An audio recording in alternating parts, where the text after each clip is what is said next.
Écoute ton cœur, il y a des messages comme ça qu'il faut entendre. Celui de Céline est essentiel. C'est l'histoire d'une passionnée qui se raconte. Mais qui es-tu, Céline?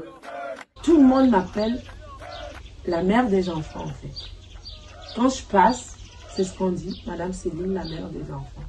Et ça me met du baume au cœur. Tu crois que ça te vient d'où, ça? Ce besoin de donner leur chance aux enfants, de les accompagner, d'être la maman de tous ces enfants, ça te vient d'où si tu cherches au plus profond de toi, ça? Ça me vient de mon père.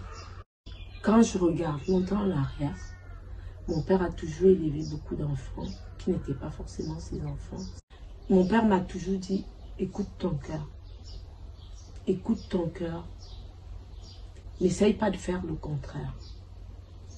Il y a eu la période des Boko Haram et nous avons été mis sous zone rouge.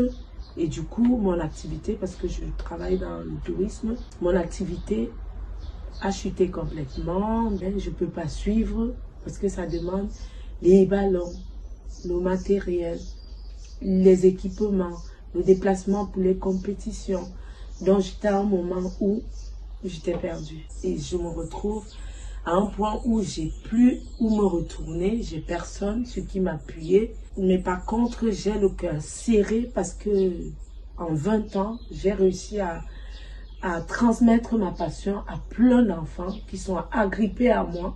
Et je ne sais à quelle porte frapper. Ça tournait en boucle dans ma tête. Je ne savais pas vers qui me tourner.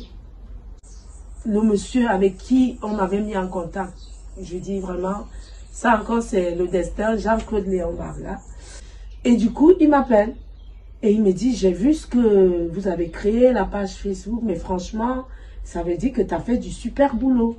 Je lui dis, vous trouvez? Il me dit, mais bien sûr, un centre qui arrive à te dire minime, cadet, junior, ça c'est vrai. S'il n'y a pas le suivi, pour moi, je ne sais pas ce qu'il faut te... C'est la preuve que tu as bien bossé.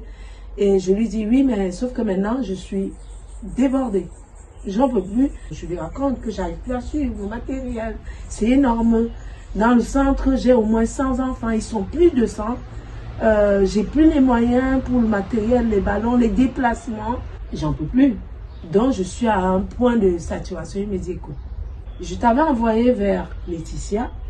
Je vais encore te renvoyer vers elle. Parce que je pense que j'ai rencontré plein de personnes dans ma vie, de handballeurs, de coach, mais passionnés comme elle. Non, je pense que vous êtes sur la même longueur d'onde. Demande-lui d'être la marraine de ton centre. Ouais, c'était difficile ça. Non, je ne crois pas que c'est une bonne idée.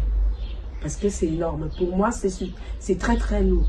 Allez, dis-toi que tu as trop donné et que tu as besoin de quelqu'un pour te tenir la main. Et que c'est elle la personne. Demande-lui. Tu ne vas pas laisser tomber après tant de galères, tant d'années. Il me dit, Céline, tu fais ça depuis quand? Je dis 20 ans plus. Il me dit, alors? Et alors? Je veux que ton travail de 20 ans. Je dis, non, justement, c'est parce que je ne veux pas que ça tombe que j'ai accepté de créer cette visibilité. Il me dit, alors, pose-lui le problème. Les gars, les filles, il va faire la passe à l'arrière.